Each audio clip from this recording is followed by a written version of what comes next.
한국? 거기는 중국의 속국이야. 한국은 절대 안 돼. 중국으로 가면 다 지원해준다니까. 여기 미국의 한 가정집에서 모녀가 심하게 다투고 있습니다. 한 여성이 얼굴로 빨개진 채로 한국은 절대로 안 된다며 화를 내고 결국 딸은 눈물을 흘리며 방으로 들어가 버리고 마네요. 그러나 이 여성은 이후 한국을 가게 되고 딸의 유학을 전폭적으로 지지하게 되었다고 하는데요. 과연 어떤 일이 있었던 걸까요? 안녕하세요. 저는 미국에서 잘 나가는 회계사로 일을 하고 있는 리밍이라고 합니다. 저는 중국계 미국인이에요. 16살 때 미국으로 이민을 왔죠. 저는 평생을 중국인 부모님과 중국의 교육을 통해 중국이 우월하다고 생각하며 살아왔습니다. 그러다 보니 다른 아시아 국가들과 중국이 비교당할 때면 기분이 나쁘더라고요. 특히 그 중에서도 한국은 더 심했습니다. 저는 한국은 완전히 열등하다고 생각해왔으니까요. 심지어 어렸을 때부터 학교에서 선생님들은 매 수업마다 강조했습니다. 한국은 중국의 속국이었고 한글은 한자를 모방한 열등한 문자라고 말이죠.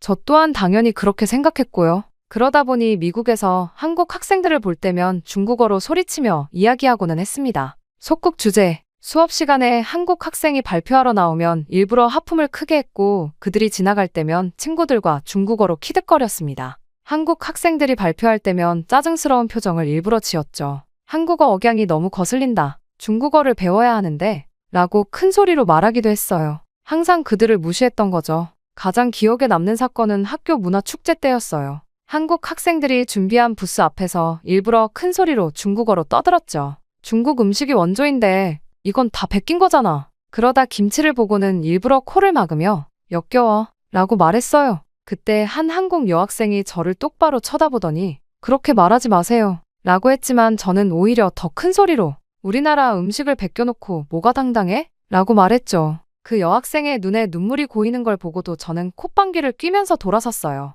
한 번은 한국 역사 수업 시간에 제가 일부러 손을 들고 선생님, 한국은 원래 중국의 속국이었다고 들었는데요? 라고 말한 적도 있어요. 교실이 순식간에 조용해졌죠. 선생님은 당황하신 눈치였지만 차분히 설명해 주셨어요. 하지만 저는 고개를 저으며 우리 중국 선생님이 그렇게 안 가르치셨는데요? 라고 말했죠. 그날 방과 후 한국 학생들이 모여 울고 있는 걸 보고도 저는 승리감을 느꼈죠. 중국보다 열등한 그들이 더 우월한 척 하려는 모습을 두고 볼 수는 없었으니까요. 물론 지금 생각해보면 그때의 제 모습이 한심하기만 합니다. 제가 얼마나 어리석었는지 그리고 그런 행동들이 다른 이들에게 얼마나 큰 상처를 주었는지 이제야 깊이 깨닫게 됐어요. 하지만 그 시절의 저에겐 그것이 유일한 버팀목이었죠. 낯선 나라에서 새로운 언어를 배우며 적응해야 하는 16살 소녀에게 그런 우월감은 하나의 피난처였던 겁니다. 그리고 그때에는 몰랐죠. 제가 모든 것을 고스란히 돌려받을 것이라는 걸 말입니다. 그렇게 오랜 시간이 흘러 저는 성공한 회계사가 되어 있었습니다.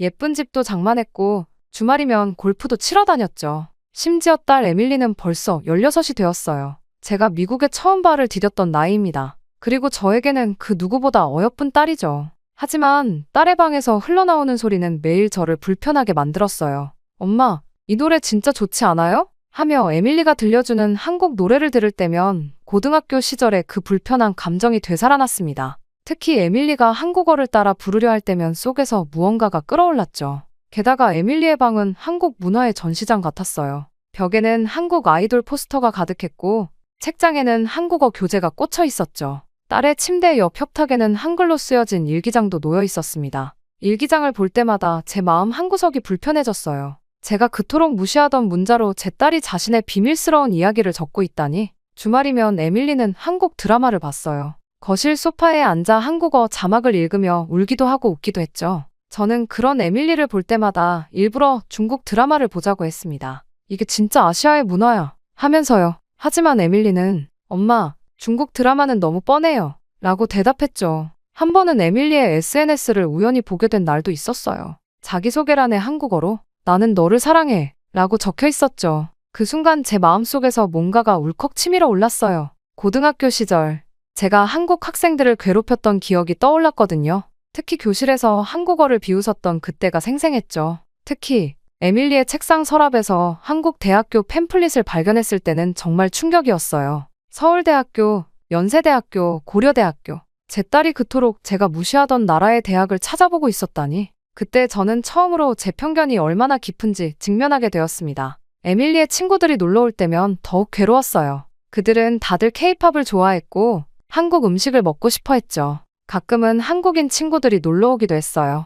그건 정말 힘들더라고요. 제 딸이 그런 열등한 아이들과 친구라는 것을 믿고 싶지가 않았거든요. 그러던 어느 날 저녁, 에밀리가 한국 요리를 해보겠다고 했어요. 김치찌개를 만든다고 하더군요. 순간 저는 우리 집에서 그런 냄새 나는 음식은 안 돼, 라고 소리를 질렀죠. 이후 에밀리의 눈에 눈물이 고이는 걸 보고도 저는 한 발도 물러서지 않았어요. 그리고 그날 밤, 에밀리의 방에서는 한동안 흐느끼는 소리가 들렸습니다. 에밀리의 책상에는 항상 한국어 단어장이 펼쳐져 있었죠. 한자어를 배울 때면, 봐, 이건 원래 중국어에서 온 거야, 라고 말하곤 했어요. 하지만 에밀리는, 알아요. 근데 한국어에서는 다르게 쓰여요, 라고 대답했습니다. 그럴 때마다 저는 말문이 막혔어요. 이런 상황에서 가장 힘든 건 중국 이야기만 나오면 에밀리의 태도가 완전히 달라진다는 점이었어요. 평소엔 착하고 공손한 아이였지만 제가 중국의 위대함을 이야기하려 할 때면 한숨을 깊게 쉬며 자리를 피했습니다. 한 번은 중국 전통 의상을 입어보라고 했더니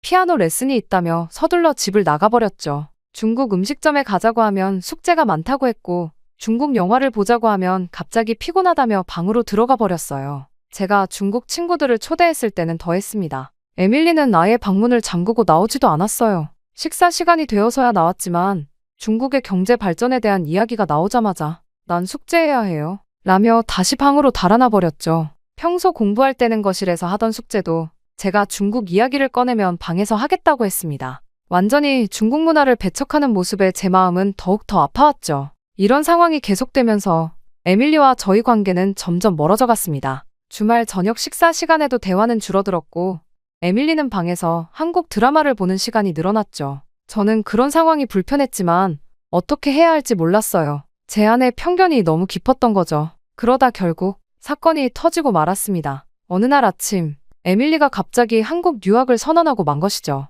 그 순간 제 세상이 무너지는 것 같았습니다. 고등학교 시절에 오만함이 되살아나 저는 격렬하게 반대했어요. 한국은 원래 중국의 속국이었다고, 한글은 한자를 모방한 열등한 문자라고 학교에서 배웠던 왜곡된 역사들을 늘어놓기 시작했어요. 하지만 에밀리는 이미 인터넷을 통해 모든 것을 알고 있었습니다. 제가 한국이 중국의 속국이었다고 하자 에밀리는 역사적 사실을 하나하나 짚어가며 반박했어요. 고조선 시대부터 현대까지 한국의 독자적인 역사를 설명했죠. 한글이 한자를 모방했다는 말에는 세종대왕의 한글 창제 과정과 그 과학적 원리를 설명하며 맞섰습니다. 저는 너무나도 당황스러웠어요. 제가 알고 있던 모든 사실들이 거짓이었다는 걸 에밀리가 증거와 함께 보여줬거든요. 하지만 제 마음속 깊이 박혀있는 편견은 쉽게 사라지지 않았습니다. 오히려 더 강하게 반발했어요. 중국의 경제력을 이야기하고 영토의 크기를 언급하고 할 수 있는 모든 이야기를 동원했죠. 그러자 에밀리는 한숨을 쉬며 자신의 방으로 들어갔어요.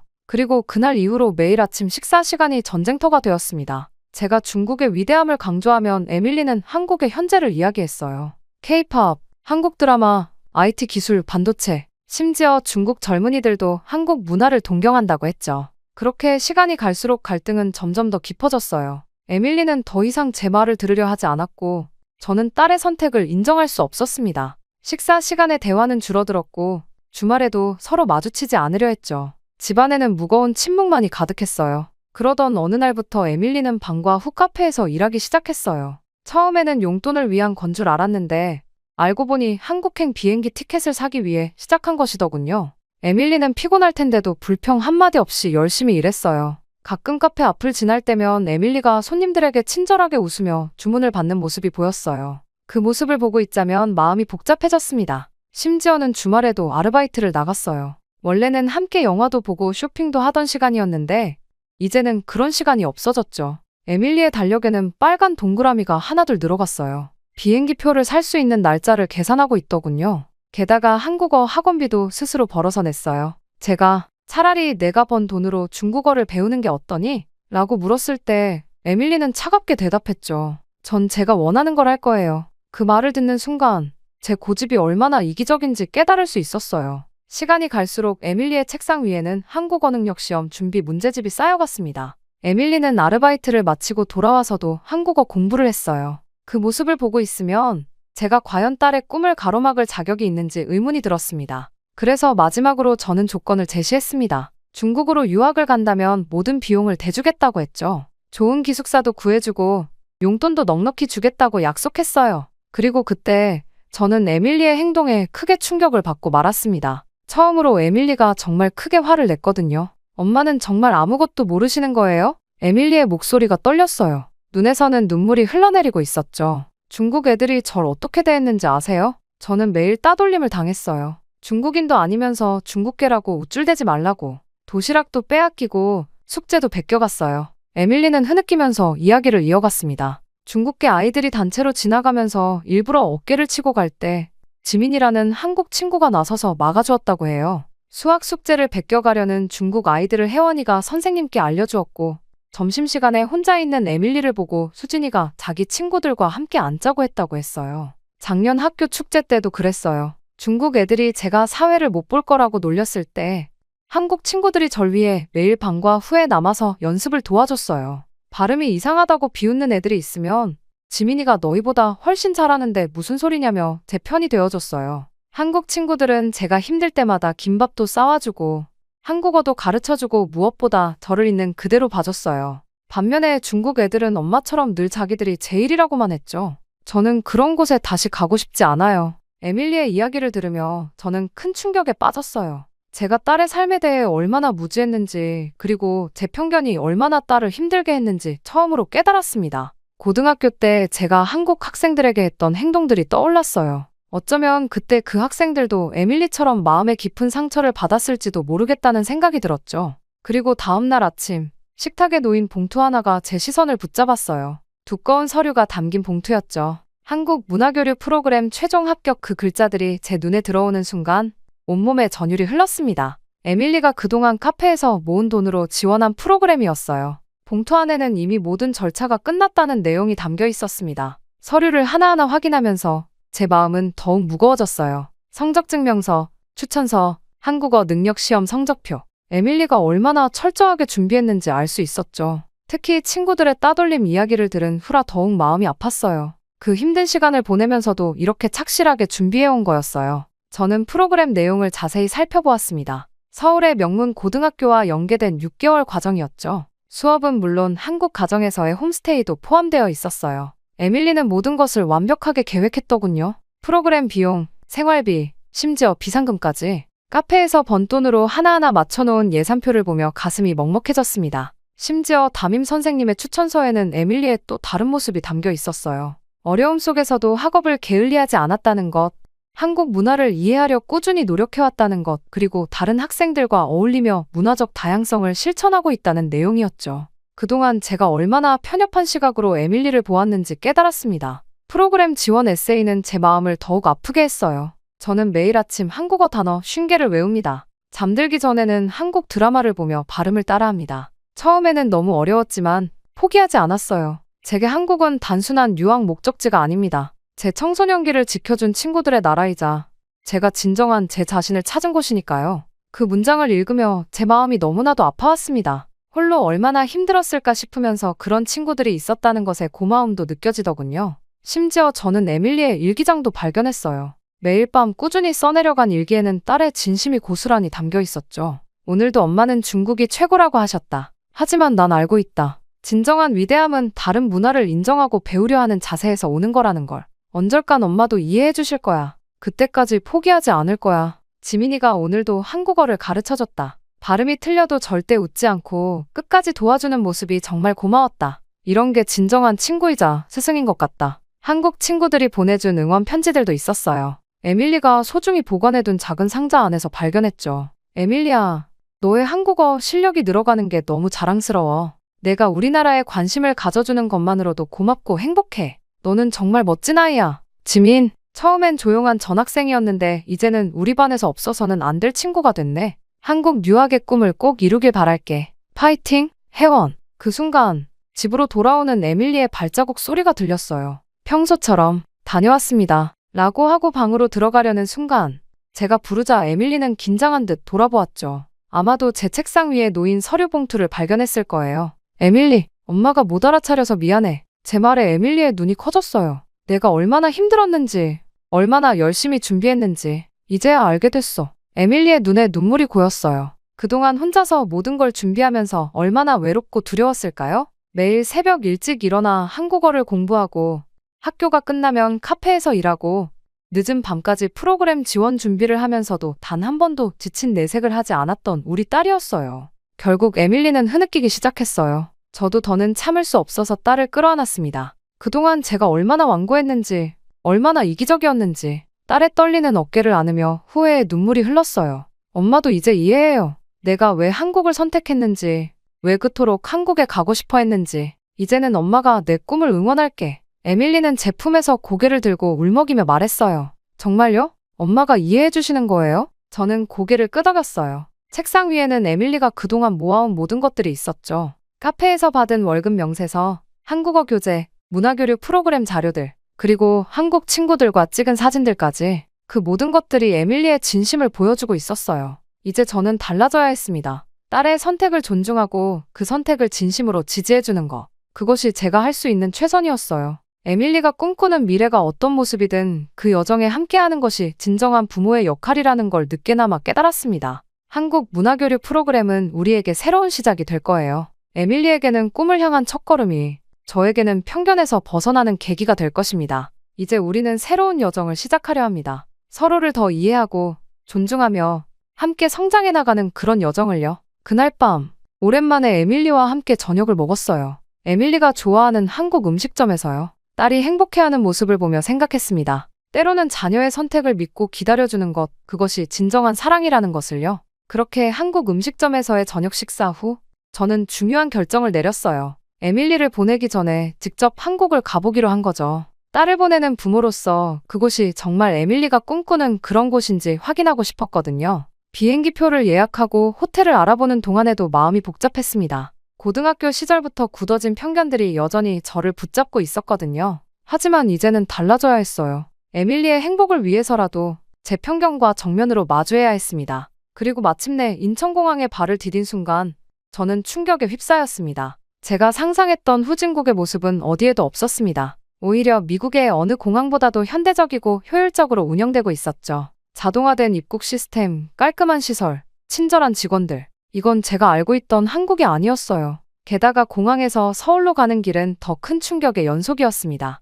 양쪽으로 늘어선 높은 빌딩들, 반듯하게 정돈된 도로, 깨끗한 거리. 특히 지하철은 믿기지 않을 정도로 발달해 있었어요. 우리 집 근처 중국 마을의 시끄럽고 어수선한 모습과는 전혀 달랐죠. 서울에 도착하자 첫 번째로 찾은 곳은 에밀리가 다니게 될 학교였어요. 현대적인 시설과 쾌적한 환경에 또 한 번 놀랐습니다. 도서관은 24시간 개방되어 있었고 각종 첨단 기자재들이 구비되어 있었죠. 더욱 놀라웠던 건 학생들의 모습이었어요. 자유로운 분위기 속에서도 질서정연했고 선생님들과의 관계도 존중과 친근함이 조화를 이루고 있었습니다. 특히 대학 교수님과 만난 것은 정말 큰 전환점이었어요. 교수님은 문화적 편견에 대해 깊이 있는 통찰을 들려주셨죠. 편견은 누구나 가지고 있습니다. 중요한 건 그것을 인정하고 극복하려 노력하는 자세예요. 그 말씀이 제 마음 깊이 와닿았어요. 지금껏 제가 얼마나 완고했는지 돌아보게 되었죠. 특히 인상 깊었던 건 한글 박물관 방문이었어요. 한글의 창제 과정과 과학적 원리를 배우면서 제가 얼마나 무지했는지 깨달았습니다. 모든 백성이 쉽게 읽고 쓸 수 있도록 만든 문자라는 점, 소리의 원리를 바탕으로 체계적으로 만들어졌다는 점, 한자를 모방했다던 제 생각이 얼마나 잘못되었는지 알게 됐어요. 밤이 되어도 서울의 거리는 안전했어요. 늦은 시간에도 사람들이 자유롭게 돌아다녔고 여성들도 편하게 다닐 수 있었죠. 미국에서는 상상할 수 없는 광경이었어요. 24시간 문을 연 편의점, 늦게까지 운영되는 지하철, 언제든 잡을 수 있는 택시, 모든 것이 편리하고 안전했습니다. 경복궁을 방문했을 때는 또 다른 감동이 있었어요. 현대적인 빌딩 숲속에 고스란히 보존된 전통 건축물들, 첨단 기술과 전통이 이토록 자연스럽게 공존할 수 있다는 게 놀라웠습니다. 궁궐을 안내해 주시는 분의 설명을 들으며 한국의 역사와 문화에 대한 제 무지를 다시 한번 실감했어요. 한국의 교육열도 인상적이었어요. 도서관마다 늦은 시간까지 공부하는 학생들, 영어로 자유롭게 대화하는 젊은이들. 에밀리가 이런 환경에서 공부하게 된다고 생각하니 마음이 놓였습니다. 게다가 외국인 학생들을 위한 지원 시스템도 잘 갖춰져 있었어요. 그리고 마지막 날, 남산타워에 올라가 서울의 전경을 바라보며 생각했어요. 제가 얼마나 편협한 시각으로 세상을 보고 있었는지, 그리고 그런 제 편견이 얼마나 딸의 꿈을 가로막고 있었는지를요. 반짝이는 도시의 불빛들이 마치 제 마음속 어둠을 밝혀주는 것 같았습니다. 저는 호텔로 돌아와 에밀리에게 전화를 걸었어요.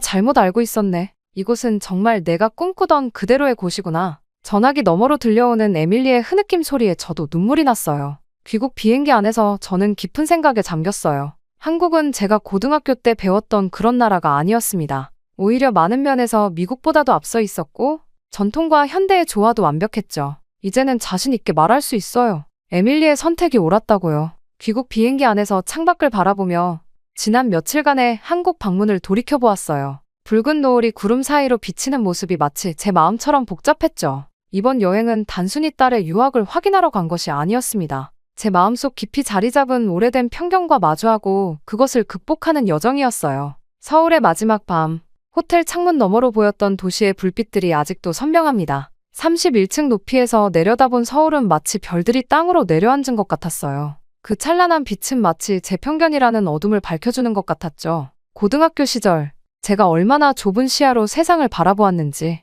그리고 그런 제가 얼마나 부끄러운지 깊이 깨닫게 되었습니다. 집으로 돌아오는 차 안에서 에밀리에게 전화를 걸었어요. 한밤중이었지만 첫 번째 벨소리에 전화를 받더군요. 아마도 기다리고 있었나 봐요. 얼른 가서 너에게 한국 이야기를 들려주고 싶구나. 엄마에게 열린 마음을 선물해줘서 고마워. 수화기 너머로 들려오는 에밀리의 숨죽인 흐느낌, 그리고 간간히 새어나오는 엄마 라는 떨리는 목소리에 저도 눈물을 참을 수가 없었어요. 현관문을 열자 은은한 김치찌개 냄새가 코끝을 스쳤어요. 에밀리가 제가 없는 동안 요리 연습을 했나 봅니다. 예전 같았으면 짜증을 냈겠지만 이상하게도 이제는 그 냄새가 참 좋게 느껴졌어요. 신발장 위에는 에밀리가 정성스럽게 만든 어서오세요 한글 장식이 걸려 있었죠. 저는 집에 도착하자마자 제일 먼저 제 고등학교 졸업 앨범을 꺼냈습니다. 1998년, 그때 저는 얼마나 교만했을까요? 앨범 속에는 한국 학생들과 찍은 사진들이 있었어요. 교실 뒤편에서 홀로 앉아있는 수진이, 발표 시간에 떨리는 목소리로 영어를 읽던 민호, 그리고 제가 일부러 피하고 지나갔던 윤정이.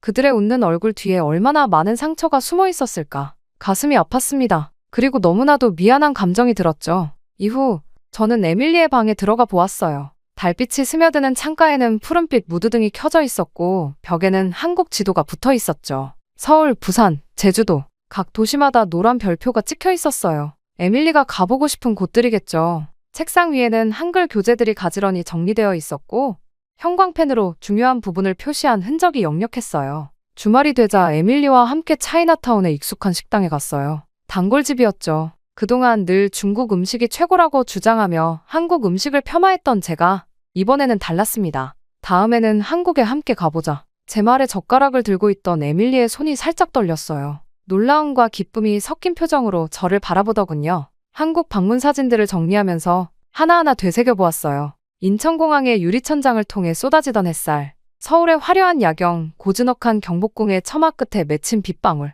그리고 한글 박물관에서 찍은 사진들을 보며 자음과 모음이 만나 만들어내는 과학적인 조합에 다시 한번 감탄했습니다. 이제는 매일 아침 에밀리의 한국어 공부를 돕고 있어요. 부엌에서 아침 식사를 준비하면서 한국어 팟캐스트를 틀어놓고 서툰 발음으로 따라하다가 실수하면 함께 웃기도 해요. 가끔은 에밀리가 선생님이 되어 제 발음을 교정해주죠. 엄마, 아니에요가 아니라 아니에요예요. 억양이 중요해요. 한국 친구들의 부모님께도 연락을 드렸습니다. 처음엔 많이 망설였어요. 하지만 용기를 내어 전화를 걸었죠. 그동안 제가 보였던 오만한 태도를 사과드리고 싶었거든요. 뜻밖에도 그분들은 오히려 저를 따뜻하게 맞아주셨어요. 우리 아이들이 서로의 문화를 이해하는 다리가 될 거예요. 전화기 너머로 전해지는 진심 어린 목소리에 눈시울이 붉어졌습니다. 그리고 이제 저는 에밀리의 한국 유학 준비를 돕기 시작했어요. 이제는 제가 먼저 나서서 필요한 것들을 찾아보고 준비해 주었죠. 한국의 홈스테이 가정과도 연락을 주고받으며 딸의 새로운 시작을 진심으로 응원하게 되었습니다. 어느 날 저녁, 에밀리가 제게 작은 선물을 건넸어요. 한글로 쓴 편지였죠. 서툴게 적힌 글씨였지만 그 안에 담긴 진심이 고스란히 전해졌어요. 엄마, 이해해 주셔서 감사해요. 저는 꼭 한국과 중국 문화를 잇는 다리가 될 거예요. 이제 저는 딸이 자랑스럽습니다. 편협했던 저와 달리 에밀리는 늘 열린 마음으로 세상을 바라보았어요. 다른 문화를 존중하고 이해하려 노력했죠. 오히려 제가 딸에게서 많은 것을 배웠습니다. 요즘은 아침마다 에밀리와 함께 한국어 공부를 해요. 한글을 배우면서 그 과학적인 원리에 다시 한번 감탄하게 되고 한국 문화를 알아가면서 새로운 시각을 갖게 됩니다. 이제는 제가 먼저 한국 드라마를 찾아보기도 하고 한국 음식점을 검색해보기도 해요. 고등학교 동창들과 연락이 닿았을 때 저는 당당하게 말할 수 있었어요. 제 딸이 한국으로 유학 간다고, 그리고 그게 얼마나 자랑스러운 일인지를요. 예전에 저였다면 상상도 못했을 일이죠. 이제 에밀리는 곧 한국으로 떠납니다. 하지만 두렵지 않아요. 오히려 기대가 됩니다. 딸이 두 나라의 문화를 이해하는 가교 역할을 하게 될 거라 믿기 때문이에요. 그리고 저 역시 계속해서 변화하고 성장할 거예요. 한국 방문은 제 인생의 전환점이 되었습니다. 오랜 편견에서 벗어나 새로운 시각으로 세상을 보게 된 계기였죠. 무엇보다 소중한 딸의 마음을 진정으로 이해하게 된 특별한 여정이었어요. 이제 우리는 함께 새로운 시작을 앞두고 있습니다. 서로를 이해하고 존중하며 더 넓은 세상을 향해 나아가는 여정을요. 앞으로의 여정이 어떨지는 모르지만 한 가지는 확실해요. 제 마음이 더 넓어졌고 제 시야도 넓어졌다는 것이 말이죠. 저의 편견을 깨뜨려준 한국과 저희 딸 에밀리에게 감사한 마음을 전하며 제 이야기는 여기서 마치겠습니다. 제 이야기를 들어주셔서 감사합니다. 안녕하세요. 감동저 장소입니다. 저희가 정말 괜찮은 기업을 소개해드리려고 하는데요. 바로 KS 오토플랜이라는 회사입니다. 사회 취약계층분들을 위해서 선한 영향력을 펼치고 있는 건 물론 이번에 구독자님들에게 저렴한 가격으로 차량을 구매하실 수 있게 타임 특가를 준비했다고 하는데요. 소렌토, 스포티지가 월 25만 원이라면 믿겨지십니까? 취득세, 자동차세, 정비비용, 보험료까지 모두 KS 오토플랜에서 책임지니 월 저렴한 비용만 내시고 차량을 이용하시면 됩니다. 차량 구매부터 기존 차량 처리까지 원스톱으로 도와드리고 있습니다. 저희 KS 오토플랜은 항상 고객님께 듣고 고객님으로부터 답을 찾아 고객님께 돌려드리겠습니다. 구독자 전용 이벤트 진행 중이니 놓치지 말고 고정 댓글을 확인해주세요. 한국을 따라잡을 수가 없다니 그게 무슨 말도 안 되는 소리입니까? 한국은 방산의 역사가 부족해요. 독일과 비교하는 것 자체가 불가하다고요. 여기 독일의 한 회의실에서 한 남성이 독일은 한국보다 10년은 뒤처졌다고 이야기를 하고 있습니다. 이 남성이 한국으로 출장을 온 뒤 더 이상 입을 열 수 없었다고 하는데요. 대체 이곳에서는 무슨 일이 있었던 걸까요? 오늘의 사연 시작합니다. 안녕하세요. 제 이름은 토마스 밀러입니다. 독일 라인메탈사의 전차 시스템 수석 엔지니어죠. 15년 경력의 레오파르트 전차 개발팀의 리더이죠. 하지만 제 일상에는 늘 불편한 것이 하나 있었습니다. 바로 한국이죠. 아니, 정확히 말하면 한국의 방산기술을 향한 지나친 자부심 말입니다. 독일인들에게 한국은 여전히 생소한 나라입니다. 전자제품이나 자동차는 좋을지 몰라도 첨단 방산기술, 말도 안 되죠. 모방은 잘하겠지만 원천기술은 여전히 서유럽의 전유물이라고 생각했습니다. 특히 전차 같은 첨단 무기는 오랜 시간의 기술 축적이 필요한 분야니까요. 그런데 이런 사실들을 받아들이지 못하는 한국인들을 보면 진짜 기가 차고는 합니다. 저희 회사에도 김준호라는 한국인 동료가 있는데 정말 심각할 정도로 오만하거든요. 솔직히 제가 한국을 좋아하지 않는 가장 큰 이유 중 하나라고 볼 수 있습니다. 매일같이 출근을 하면 쓸데없이 뒤처져 있는 한국 방산의 위대함을 이야기하고는 해요. 이런 모습은 원래 북한인들한테나 보이는 모습 아닌가요? 게다가 목소리는 또 얼마나 큰지 귀가 따가워서 가끔은 이어폰을 끼고 있을 때도 있습니다. 여러모로 한국인들은 가진 것도 없으면서 과할 정도로 사람들에게 민폐를 끼친다는 생각이 들어요. 솔직히 회사에 출근하면 김준호와 마주쳐야 한다는 생각에 미리 스트레스를 받을 정도입니다. 그렇게 아침 8시 라인메탈 본사 연구동. 역시나 오늘도 어김없이 김준호가 서 있네요. 그 시끄러운 한국이 동료 말이에요. 우리 팀의 전자시스템 엔지니어인데 아행 공대 박사 출신의 수재라고는 해도 전형적인 아시아인의 모습을 갖고 있습니다. 게다가 지나친 애국심에 과도한 자부심까지 정말 불편하고 싫어요. 토마스 씨, 오늘도 일찍 오셨네요. 이거 보셨어요? 폴란드에서 K 전차 도입하기로. 벌써부터 말을 끊고 싶었지만 이미 김준호는 스마트폰을 제 눈앞에 들이밀고 있었습니다. 15년차 수석 엔지니어인 제가 이제 겨우 5년차인 아시아 직원의 한국 자랑을 또 들어야 하다니. 그것도 매일 아침이라니요. 아침부터 또 시작이군. 저는 한숨을 내쉬며 커피를 받아들었습니다. 레오파르트 개발팀 리더로서의 자존심이 상하는 순간이죠. 우리 독일은 80년이 넘는 전차 개발의 역사를 가지고 있습니다. 2차 세계대전부터 이어온 독일의 정교한 기술력은 세계가 인정하는 사실이에요. 그런데 고작 한국이라니 자존심이 상하네요. 물론 김준호의 실력은 인정합니다. 아행 공대 박사 출신의 최연소 수석 연구원이니까요. 하지만 이 지나친 자부심만큼은 정말 견디기 힘듭니다. 그저 아시아 사람들 특유의 과시욕이라고밖에 볼 수 없었죠. 토마스 씨, K 전차의 자동장전 시스템은 레오파르트보다 2배나 빠르다는 거 아셨어요? 게다가 회의실로 도망치듯 걸음을 옮겼지만 김준호는 여전히 제 뒤를 따라오고 있었습니다. 마치 한국의 기술력을 알리는 게 자신의 사명이라도 되는 것처럼요. 전형적인 아시아인들의 오버라고 생각했죠. 서양의 기술을 베끼기만 하면서 마치 자신들이 발명한 것처럼 굴더니 이제는 독일 기술을 뛰어넘었다고 어이없는 말을 들을 때마다 속으로 비웃었습니다. 김준호 씨, 우리는 지금 새 레오파르트 엔진 출력 문제를 논의해야 하는데 하지만 제 말은 끝나지 못했습니다. 갑자기 긴급 임원회의 소집 알림이 울렸거든요. 평소라면 있을 수 없는 일이었습니다. 독일인들에게 갑작스러운 회의는 최악의 무례니까요. 급하게 회의실에 들어서자 이미 모든 임원들의 얼굴이 굳어 있었습니다. 최근 10년간 본 적 없는 표정이었죠. 그리고 이후 CEO가 던진 첫마디는 충격적이었습니다. 폴란드 계약이 완전히 무산됐네. 순간 회의실이 얼어붙었습니다. 120억 유로 규모의 레오파르트 수출 계약이 백지화됐다는 거예요. 이유는 단 하나, 폴란드가 한국의 K 전차를 선택했기 때문이었습니다. 오랜 역사를 가진 저희 독일 방산기술이 신생 산업국가에 밀렸다는 게 믿기지 않았습니다. 임원들의 얼굴이 하나둘 창백해졌습니다. 우리의 자부심이었던 레오파르트가 그것도 한국산 전차에 밀렸다는 게 이해되지 않았거든요. 회의실에는 무거운 침묵만이 감돌았습니다. 자네들 둘이 한국에 다녀오게. 침묵을 깨고 들린 CEO의 지시는 청천벽력이었습니다. 한국으로 가는 것도 싫은데 거기다 하필이면 김준호와 함께라니요. 심지어 2주간의 현장 실사를 한국인과 함께 해야 한다니? 최악이었죠. 솔직히 말해서 아시아인들과 일하는 건 피하고 싶었거든요. 특히 김준호와는 더더욱이요. 제가 생각하기에 한국인들은 지나치게 감정적이고 비논리적이라고 생각했습니다.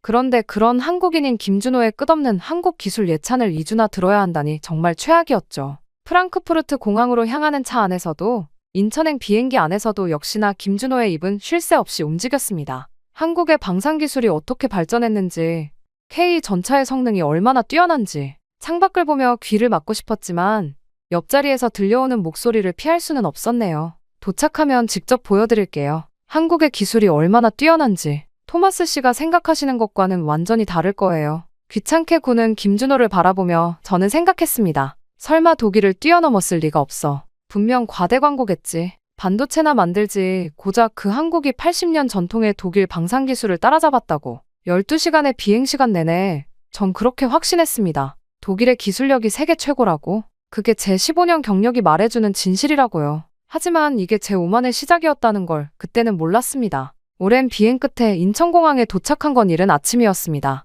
비행기 안에서 오랜 시간을 머물렀더니 피곤이 몰려왔죠. 하지만 김준호는 여전히 활기찼습니다. 토마스 씨, 우리 바로 창원으로 가야 해요. 현대로템에서 우리를 기다리고 있거든요. 피곤한 목소리로 대답했습니다. 잠깐 휴식이라도 취하는 게 좋지 않을까요? 아니요, 바로 가봐야 해요. 오늘 중요한 테스트가 있거든요. 김준호의 말대로 우리는 곧바로 김포공항으로 이동해 국내선에 올랐습니다. 비행기에서 내려 현대로템으로 향하는 차 안에서 저는 여전히 의구심을 떨칠 수 없었습니다. 과연 얼마나 대단할까? 설마? 하지만 현대로템 정문에 들어서는 순간 제 생각이 흔들리기 시작했습니다. 군사기밀시설 수준의 보안 검색이 진행됐거든요. 독일에서도 보안은 철저하다고 생각했는데 이건 차원이 달랐습니다. 이게 말로만 듣던 한국의 스피드예요. 김준호가 자랑스럽게 말했습니다. 처음에는 또 과장하나 싶었는데 영구동에 들어서자마자 놀라지 않을 수가 없었습니다. 24시간 3교대로 돌아가는 생산 라인, 실시간 품질 관리 시스템,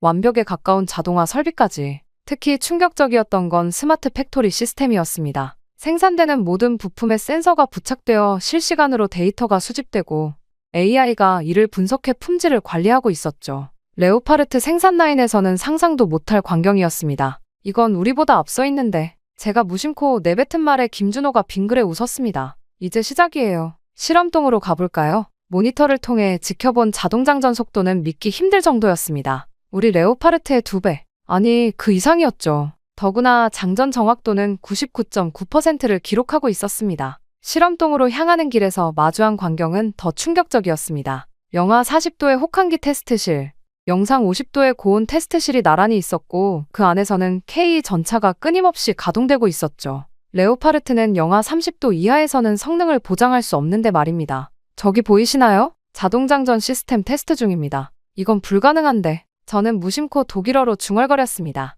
우리는 오랜 시간 동안 이 문제를 해결하지 못했거든요. 자동장전 시스템의 정확도를 높이면 속도가 떨어지고 속도를 높이면 정확도가 떨어지는 딜레마를 말이죠. 아, 이건 한국이 개발한 AI 기반 제어 시스템 덕분이에요. 실시간으로 포탄의 무게중심을 계산해서 김준호의 설명이 이어졌지만 제 귀에는 들리지 않았습니다. 눈앞에 펼쳐진 광경에 완전히 압도당했거든요. 모든 공정이 완벽하게 자동화되어 있었고 각종 센서에서 수집되는 데이터는 실시간으로 분석되어 시스템에 반영되고 있었습니다. 잠깐 쉬었다가 다음 구역으로 가시죠. 그렇게 휴게실로 향하는 길에 한 장면이 눈에 띄었습니다. 늦은 시간인데도 연구원들이 열띤 토론을 벌이고 있었죠. 지금이 몇 시죠? 밤 11시요. 아, 저분들은 야간 연구팀이에요. 24시간 3교대로 운영되거든요. 순간 머리가 멍해졌습니다. 독일에서는 상상도 할 수 없는 일이었죠. 오후 6시만 되면 모두가 퇴근하는 우리와는 너무나 다른 모습이었습니다. 그리고 그때였습니다. 갑자기 비상벨이 울리더니 실험동에서 문제가 발생했다는 알림이 왔습니다. 야간 테스트 중이던 엔진에서 이상 신호가 감지됐다고 하더군요.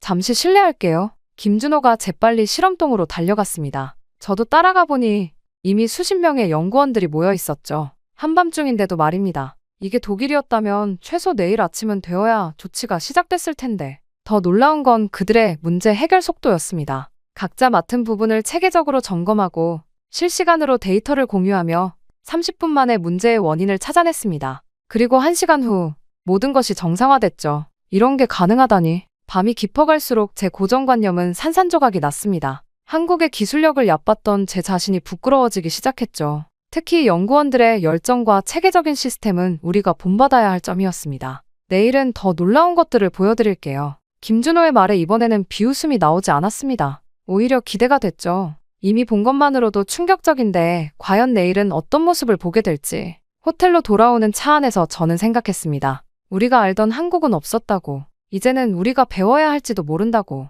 하지만 이것은 시작에 불과했습니다. 진짜 충격은 다음 날부터 시작될 거였죠. 다음 날 아침, 창원 현대로템 본관 앞에서 저희 또 다른 새로운 깨달음이 시작됐습니다. 화창한 날씨와는 달리 제 마음은 여전히 흐렸죠. 어제의 충격이 채 가시지 않았는데 오늘은 또 어떤 현실을 마주하게 될지 모르는 일이었으니까요. 오늘은 K 전차의 핵심 시스템을 보여드리겠습니다. 김준호가 자신만만하게 말했습니다. 이제는 그의 자신감이 그저 허세가 아니라는 걸 알았기에 저는 그저 묵묵히 따라갔죠. 첫 번째 방문지는 K 전차의 혹한기 테스트장이었습니다. 영하 40도의 극한 환경에서 전차가 정상 가동되는 모습은 경이로웠습니다. 독일의 레오파르트는 영하 30도 이하에서는 심각한 성능 저하가 발생하는데 말이죠. 이건 어떻게 가능한 거죠? 특수 윤활유와 엔진 예열 시스템 덕분입니다. 우리는 시베리아 수출을 고려해 개발했거든요. 그의 말에 고개를 끄덕였습니다. 우리는 왜 그 생각을 못했을까요? 레오파르트는 유럽 환경만 고려했던 거죠. 한국은 이미 글로벌 시장을 내다보고 있었던 겁니다. 더 놀라운 건 자동장전 시스템이었습니다. 1분에 8발. 레오파르트의 2배가 넘는 속도로 정확하게 장전이 이루어졌죠. 그것도 99.9%의 정확도로 말입니다. AI 기반 전장관리 시스템을 보여드리겠습니다. 제어실로 이동하자 거대한 스크린이 눈에 들어왔습니다. 실시간으로 전장 상황이 3D로 구현되고 있었고 AI가 최적의 전술을 제안하고 있었죠. 적군의 움직임을 예측하고 우리 전차의 최적 위치를 계산하는 모습은 마치 SF 영화의 한 장면 같았습니다. 이건 우리가 10년째 풀지 못한 문제인데 무심코 내뱉은 말에 김준호가 겸손하게 웃었습니다. 아직 개발 중인 기능들이 더 많아요. 저쪽으로 가보시죠. 다음은 신소재 연구실이었습니다. 복합 장갑 기술을 시연하는데 그 성능이 믿기지 않았습니다. 기존 전차보다 30% 가벼우면서도 방어력은 40% 높다니 도대체 어떻게 이런 게 가능한 걸까요? 나노 기술을 적용한 특수 소재입니다. 우리가 독자 개발한 기술이에요. 순간 머리가 어지러웠습니다. 독일의 자존심이었던 장갑 기술마저 한국이 앞서가고 있었던 겁니다.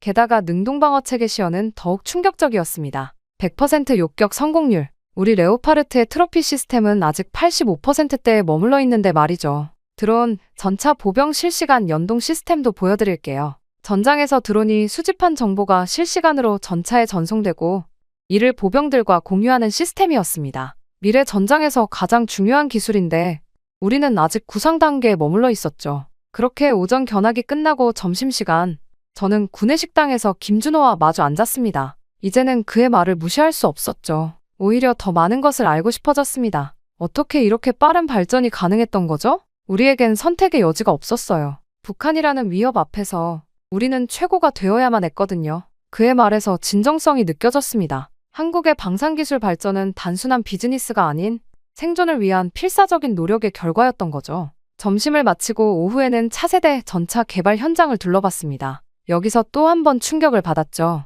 우리가 구상 중인 기술들이 이미 프로토타입으로 구현되어 있었으니까요. 레이저, 무기 탑재도 준비 중입니다. 2년 내로 실전 배치가 가능할 것 같아요. 저는 말문이 막혔습니다. 우리는 아직 이론 연구 단계인데 한국은 이미 실전 배치를 준비하고 있었던 거예요. 제가 무시했던 한국이 말이죠. 그렇게 하루가 저물어갈 때쯤 연구소 옥상에서 석양을 바라보며 저는 생각에 잠겼습니다. 불과 이틀 만에 제 세계관이 완전히 뒤집어졌다니. 우리가 그토록 우월하다고 생각했던 독일의 기술력이 이미 한국에 추월당했다는 사실을 솔직히 인정하지 않을 수가 없었습니다. 내일은 더 놀라운 것들이 기다리고 있습니다. 김준호의 말에 이번에는 두려움마저 들었습니다. 오늘 본 것만으로도 충격적인데 내일은 또 어떤 충격이 기다리고 있을지. 하지만 이상하게도 기대가 되기도 했습니다. 우리가 모르던 새로운 세계를 발견하는 기분이었으니까요. 호텔로 돌아가는 길, 문득 우리 회사 임원들의 얼굴이 떠올랐습니다. 이 현실을 어떻게 보고해야 할지, 우리가 이제껏 얼마나 우물 안개구리였는지를 어떻게 설명해야 할지,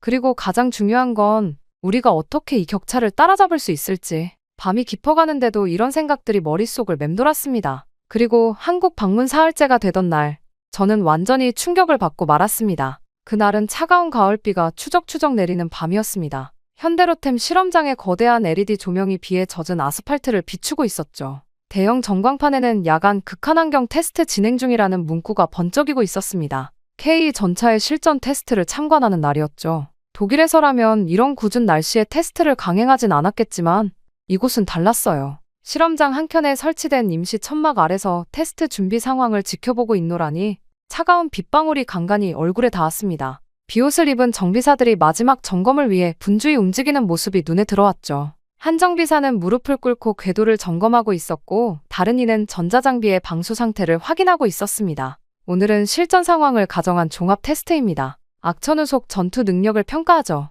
김준호가 방수 케이스에서 태블릿을 꺼내며 설명했습니다. 화면에는 오늘의 테스트 시나리오가 상세히 표시되어 있었습니다. 30km 산악 기동의 수중도와 표적 타격까지 입이 떡 벌어지더군요. 물론 독일에서도 하는 테스트지만 이곳의 기준은 차원이 달랐습니다. 실시간 데이터 분석, 극한의 기상 조건, 24시간 연속 가동까지 레오파르트 테스트의 2배가 넘는 까다로운 조건들이 줄줄이 이어져 있었으니까요. 특히 눈에 띄는 건 불시 상황 대처 능력 평가라는 항목이었습니다. 하지만 이런 날씨에 테스트를 진행해도 괜찮을까요? 제 질문에 김준호는 잠시 하늘을 올려다보더니 의미심장한 미소를 지었습니다. 전쟁은 날씨를 가리지 않으니까요. 최악의 상황에서도 완벽해야죠. 지켜보고 회사에 돌아가서 당당히 이야기하자고요. 테스트를 시작하겠습니다. 관제실의 목소리와 함께 K 전차가 움직이기 시작했습니다. 엔진음이 울리는 가운데 65톤의 거대한 강철 괴물이 빗줄기를 가르며 나아갔습니다. 야간 투시경으로 촬영된 영상이 대형 스크린에 실시간으로 전송되고 있었죠.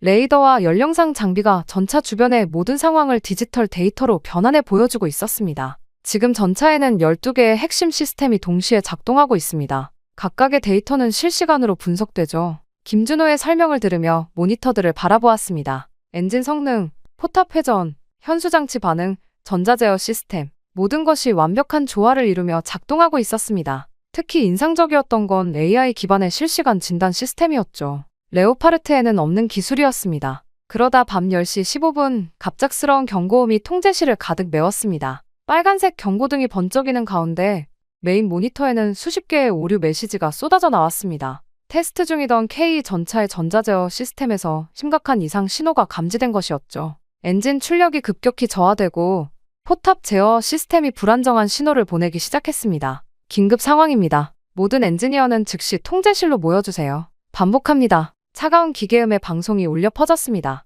그리고 그 순간 믿기 힘든 광경이 펼쳐졌습니다. 이미 퇴근했던 연구원들이 하나둘 모습을 드러내기 시작한 겁니다. 누군가는 양복 차림 그대로 또 누군가는 운동복 차림으로 뛰어들어왔죠. 심지어 식사 중이었던 듯한 연구원도 있었습니다. 겨우 10분 만에 30명이 넘는 엔지니어가 모였습니다. 통제실의 대형 스크린에는 실시간으로 전차의 상태가 3D로 표시되고 있었습니다. 빨간색으로 표시된 부분이 심장처럼 깜빡이는 가운데 연구원들은 각자의 자리를 잡고 문제 해결에 착수했습니다. 모두가 숙련된 움직임으로 자신의 임무를 수행하기 시작했죠. 전자제어팀, 메인보드의 전류값 확인해주세요. 현재 240V, 정상치보다 13% 초과입니다. 엔진팀, 냉각수 온도 그래프 이상합니다. 소프트웨어팀, 로그 분석 시작하겠습니다. 각각의 전문가들이 마치 응급실의 의료진처럼 체계적으로 움직였습니다. 독일에서라면 상부의 결제를 기다리느라 몇 시간은 허비했을 테지만 여기서는 각 팀이 즉각적으로 판단하고 조치를 취했습니다. 수십 개의 모니터에는 복잡한 데이터들이 실시간으로 흘러나왔고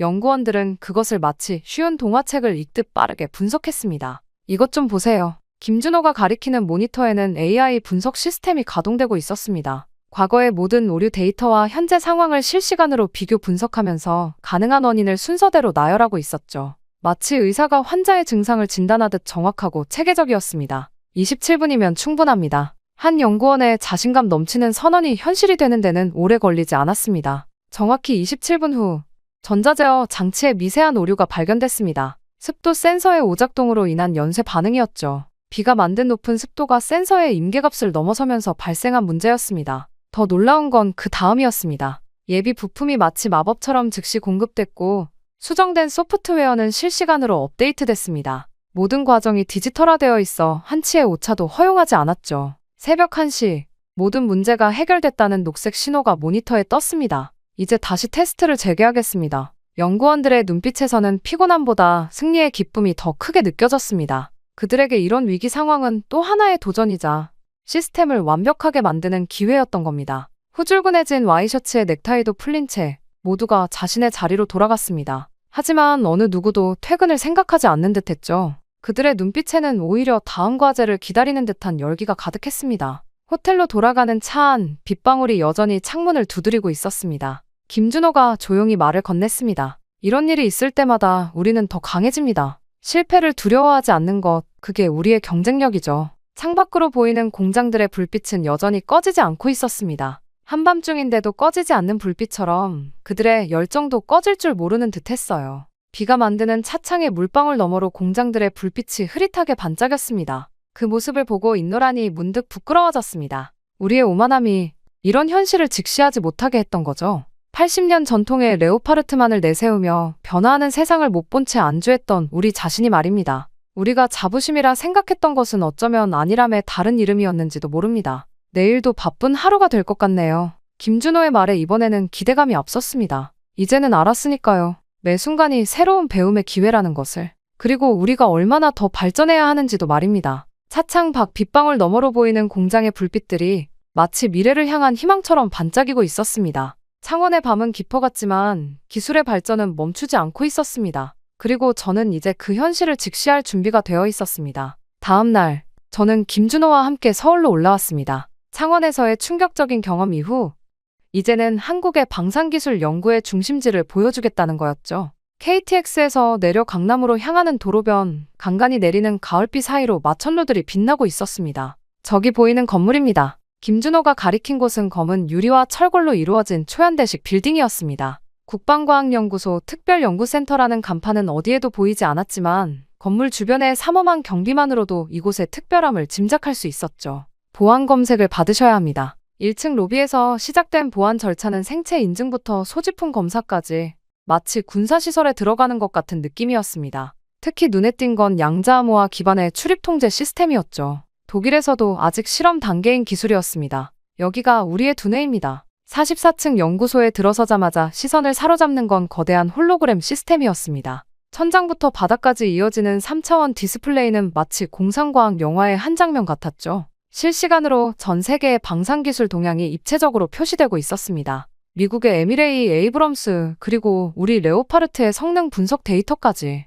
그것도 우리도 몰랐던 세세한 부분까지 말이죠. 이건 어떻게 이런 데이터를? 실시간 3D 렌더링으로 구현된 전차들의 내부 구조가 눈앞에서 360도로 회전하며 각 부분의 성능을 보여주고 있었습니다. 엔진 효율, 장갑 강도, 전자제어 시스템의 반응 속도까지. 심지어 우리 개발팀도 공개하지 않았던 정보들이 데이터로 시각화되어 있었죠. 김준호는 여전히 그 특유의 미소를 지으며 대답했습니다. 우리는 모든 걸 연구합니다. 경쟁사의 장점도 단점도 모두요. 발전하기 위해서는 현실을 정확히 알아야 하니까요. 연구소 내부를 둘러보면서 점점 더 놀라움은 커져갔습니다. 복도를 따라 이어진 각 분야별 특화 연구실들은 마치 미래에서 온 듯했죠. 통유리 너머로 보이는 실험실들은 하나같이 최첨단 장비들로 가득했고 그곳에서는 밤늦은 시간임에도 불구하고 수십 명의 연구원들이 여전히 열중하고 있었습니다.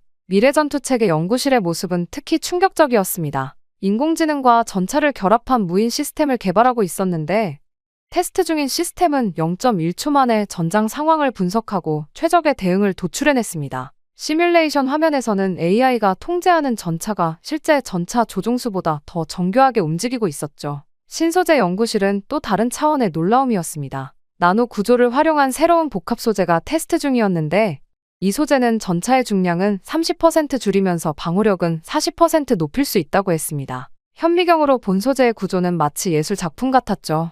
이쪽은 퀀텀 방호 시스템 프로젝트입니다. 특별 보안구역으로 이동하자 더욱 놀라운 광경이 펼쳐졌습니다. 양자역학 원리를 응용한 새로운 개념의 방어체계였죠. 미사일이 접근하기도 전에 궤도를 예측하고 교란시키는 시스템이라고 했습니다. 양자역학을 이용한 방어체계라고요? 네. 아직 개발 단계지만 5년 내 실전 배치가 목표입니다. 현재 성공률이 98.5%에 도달했어요. 제 놀란 표정을 보며 김준호가 덧붙였습니다. 우리는 현재가 아닌 미래를 준비합니다. 지금 우리가 개발하는 기술은 10년 후를 위한 거예요. 그의 말에 깊이 공감했습니다. 우리는 현재의 성공에 안주해 있었지만 한국은 이미 미래를 향해 달려가고 있었던 거죠. 잠시 쉬었다가 식사하러 가시죠. 밤 10시가 조금 넘은 시각 김준호가 저를 강남 한복판의 고층 빌딩으로 안내했습니다. 63층에 위치한 레스토랑이었죠. 통유리 너머로 서울의 야경이 파노라마처럼 펼쳐졌고 한강은 검은 비단처럼 도시를 가르며 흐르고 있었습니다. 와인 리스트를 건네받으며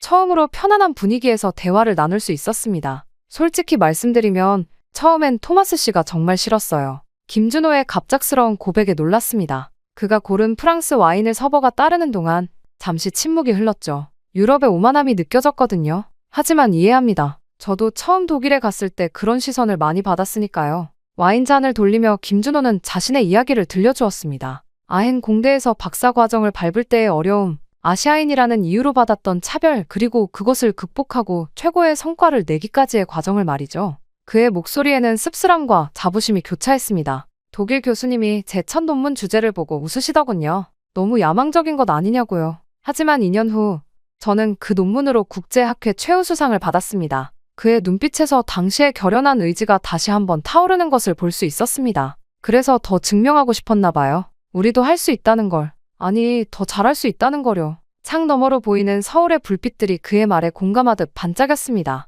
그동안 제가 느꼈던 그의 과도한 자부심은 사실 이런 배경에서 나온 것이었구나 싶더군요. 미안해요, 김준호 씨. 제가 너무 편견에 사로잡혀 있었네요. 아니요, 오히려 감사합니다. 토마스 씨가 직접 보고 이해해 주셔서요. 식사를 마치고 나와 한강변을 걸었습니다. 밤바람이 차가웠지만 공기는 맑았죠. 반포대교의 달빛무지개 분수가 밤하늘을 수놓고 있었고 강변을 따라 줄지어 선 빌딩들의 불빛이 강물에 반사되어 또 다른 도시를 만들어내고 있었습니다. 우리가 힘을 합치면 어떨까요? 독일의 경험과 한국의 혁신이 만난다면. 김준호의 제안에 저는 고개를 끄덕였습니다. 차가운 강바람을 맞으며 우리는 미래의 방산기술에 대해 이야기를 나눴습니다. 더 이상 경쟁자가 아닌 같은 꿈을 꾸는 동료로서 말이죠. 자정이 훌쩍 넘어 호텔로 돌아가는 차 안에서 김준호가 마지막으로 한 말이 가슴에 깊이 남았습니다. 우리의 목표는 단순히 남을 이기는 게 아닙니다. 더 나은 미래를 만드는 거죠. 독일과 한국이 함께라면 그 꿈이 더 빨리 이루어지지 않을까요? 그의 말에 깊이 공감했습니다. 이제 저는 알았으니까요. 진정한 경쟁력은 서로를 인정하고 배우는 데서 나온다는 것을. 그리고 한국이라는 나라가 가진 무한한 가능성도 말입니다. 호텔 창문 너머로 보이는 서울의 밤하늘에는 수많은 빌딩의 불빛이 별처럼 빛나고 있었습니다. 그 불빛들처럼 한국의 기술도 눈부시게 발전하고 있었고 이제는 저도 그 발전에 증인이 되어 있었죠. 더 이상 경쟁자가 아닌 함께 미래를 만들어갈 동반자로서 말입니다. 그렇게 모든 일정을 마치고 독일로 돌아오는 비행기 안에서 보고서를 마무리하며 저의 손가락이 키보드 위에서 잠시 멈췄습니다. 라인메탈 본사에 제출할 보고서의 마지막 문장을 쓰기가 이상하리만큼 망설여졌거든요. 한국에서 보낸 2주가 제 인생에서 가장 충격적인 시간이었다는 사실을 어떻게 담아내야 할지 고민됐습니다. 현대로템의 기술력은 라인메탈을 최소 10년 앞서가고 있으며 이 격차는 향후 더욱 확대될 것으로 예상됩니다. 마침내 타이핑을 마치고 노트북을 덮었습니다. 옆자리에서 자고 있는 동료 준호를 바라보며 쓴웃음이 났어요. 우리가 본사에 이 보고서를 제출하면 어떤 반응이 나올지 뻔히 보였거든요. 그리고 귀국 직후 열린 긴급 이사회에서 예상대로 보고서는 폭탄과 같은 충격을 주었습니다. 이게 말이 됩니까? 토마스, 우리가 10년이나 뒤처졌다니요? 이사회 멤버들의 얼굴이 하나같이 창백했어요. 하지만 제가 준비한 데이터는 너무나 명확했습니다. 현대로템의 생산 라인은 우리보다 5배 빠릅니다. 24시간 가동되는 스마트 팩토리 시스템은 우리의 10년치 연구개발 계획을 이미 실현해냈죠. 정비 시간은 우리의 일삼에 불과하고 생산 단가는 30% 이상 절감했습니다. 프레젠테이션을 넘기며 계속 말을 이었어요. 더 심각한 것은 기술격 차이입니다. K 전차의 자동장전 시스템은 우리 레오파르트의 2배 속도를 자랑하고 AI 기반 전장관리 시스템은 이미 실전 배치 단계죠. 우리가 20년간 해결하지 못한 극한기후 문제도 완벽하게 극복했습니다. 회의실은 무거운 침묵에 잠겼어요. CEO가 한숨을 깊게 내쉬었죠. 해결 방안은요? 솔직히 말씀드려서 단기간 내에 따라잡기는 불가능합니다. 현대로템은 이미 다음 단계를 준비하고 있어요. 우리가 이제야 고민하는 기술들을 그들은 이미 상용화 단계까지 끌어올렸습니다. 마커스가 보충 설명을 했습니다. 현장의 문제 해결 능력도 충격적이었습니다. 우리였다면 한 달은 걸렸을 문제를 단 하루 만에 해결하더군요. 연구진들의 헌신적인 태도와 빠른 의사결정 구조. 우리는 이런 면에서도 한참 뒤처져 있습니다. 이사회가 끝난 후 사무실로 돌아와 창밖을 바라봤습니다. 독일의 차분한 저녁 풍경이 눈에 들어왔죠. 책상 위에는 옆자리 동료 김준호와 마지막으로 한잔했던 맥주잔이 아직 그대로 놓여 있었어요. 토마스, 이제 어떻게 할 거예요? 뒤에서 들리는 김준호의 목소리에 고개를 돌렸습니다. 우리 부서가 큰 변화를 겪게 될 것 같아. 아니, 어쩌면 회사 전체가. 그래도 다행이에요. 우리가 직접 보고 경험한 걸 있는 그대로 전달했으니까요. 이제 라인메탈도 변화해야 할 때가 됐죠. 김준호의 말에 고개를 끄덕였습니다. 처음엔 그토록 불편했던 한국인 동료였는데 이제는 가장 신뢰하는 파트너가 되어 있었죠. 준호, 우리 부서에서 새로운 프로젝트 팀을 꾸리는 게 어떨까? 현대로템과의 기술 협력을 위한. 김준호의 눈이 반짝였습니다. 우리는 나란히 서서 창밖을 바라봤어요. 독일의 저녁 하늘이 붉게 물들어가고 있었습니다. 맥주를 따르며 김준호에게 말했어요. 건배, 준호, 우리가 함께 만들어갈 미래를 위해. 유리잔이 부딪히는 소리가 조용한 사무실에 울렸습니다. 해는 저물고 있었지만 우리의 새로운 여정은 이제 막 시작되려 하고 있었죠. 토마스, 기억나요? 처음에는 서로 말도 잘 안 했었는데. 김준호의 말에 저도 모르게 웃음이 났습니다. 그래, 내가 매일 아침 한국 이야기할 때마다 짜증났었지. 근데 이제는 내가 먼저 한국 얘기를 꺼내고 있잖아. 김준호도 따라 웃었습니다. 우리는 창가에 나란히 서서 라인메탈 본사의 불빛들을 바라봤어요. 수많은 엔지니어들이 아직도 불을 밝히고 일하고 있었죠. 준호야, 고마워. 내가 없었다면 난 아직도 내 편견 속에 갇혀 있었을 거야. 이번 한국 출장이 내 인생의 전환점이 될 것 같아. 저도 감사해요, 토마스. 선입견 없이 모든 걸 열린 마음으로 받아들여 주셔서요. 이제 우리가 진짜 시작이잖아요. 맞습니다. 이제부터가 진짜 시작이었어요. 한국의 기술력과 독일의 전통이 만나 만들어낼 새로운 혁신, 그리고 서로 다른 문화가 부딪혀 탄생할 놀라운 시너지. 우리는 이미 그 가능성을 보았고 그것을 현실로 만들 준비가 되어 있었죠. 사무실 창 너머로 첫 별이 떴습니다. 어둠이 내린 도시의 불빛들이 마치 우리 앞에 놓인 무한한 가능성처럼 반짝였어요. 저는 다시 한번 잔을 들어올렸습니다. 준호야, 우리가 바꿔나갈 라인메탈을 위해, 그리고 편견 없는 더 나은 세상을 위해서요. 김준호가 제 말을 이어받았습니다. 유리잔이 다시 한번 부딪혔고 그 맑은 소리가 새로운 시대의 시작을 알리는 종소리처럼 들렸습니다. 이제 우리는 알았어요. 진정한 혁신은 기술의 발전만이 아닌 서로를 이해하고 받아들이는 마음에서 시작된다는 것을. 그리고 그 여정의 첫걸음을 우리가 함께 내딛고 있다는 것을요. 창밖으로 보이는 별들이 더욱 밝게 빛나는 것 같았습니다. 마치 우리의 새로운 시작을 축복해주는 것처럼요. 앞으로 펼쳐질 제 미래가 어떨지는 모르지만 한 가지는 확실했습니다. 제가 훨씬 열린 사람이 되었다는 것을요. 그리고 준호와 한국을 통해 저희 오만함을 알아차릴 수 있었다는 것도 말이죠. 저의 이야기는 여기서 끝이 나지만 저는 계속해서 더 나아가려 합니다. 이제는 한국과 함께 말이죠. 저에게 이러한 깨달음을 준 준호와 한국에게 감사한 마음을 전하며 저의 이야기는 이만 마치겠습니다. 제 이야기를 들어주셔서 감사합니다.